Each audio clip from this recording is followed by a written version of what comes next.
علی پور میں سینئر وکیل کے مبینہ قتل کا مقدمہ درج۔ پولیس نے مقتول کے بھائی کی مدعیت میں 3 ملزمان کے خلاف مقدمہ درج کر کے کارروائی شروع کر دی۔ ایف آئی آر کے مطابق مقتول قاسم ڈینا کو بے ایمانہ تشدد کر کے قتل کیا گیا ہے۔ بالکل تھانہ صدر علی پور کی حدود میں سینئر وکیل کا مبینہ قتل، مقتول کو بے ایمانہ تشدد کر کے قتل کیا گیا تھا۔ پولیس نے ملزم کو تحویل میں لے لیا، جلد حقائق سامنے آ جائیں گے۔ گزشتہ روز سینئر وکیل ملک قاسم ڈینا اپنے گھر کی بیٹھک میں مردہ حالت میں پائے گئے تھے۔ علی پور تھانہ صدر کی حدود میں سینئر وکیل کے مبینہ قتل کا واقعہ۔ ملک قاسم ڈینا ایڈوکیٹ اپنے ڈیرے پر سویا ہوا تو صبح تشدد زدہ لاش ملی۔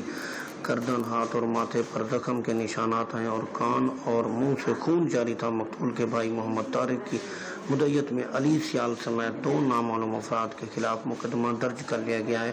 نامزد ملزم پولیس کی تحویل میں ہیں، تفتیش جاری ہے، جلد قتل ٹریس کر لیا جائے گا۔ محمد عقیل، 7 نیوز، علی پور۔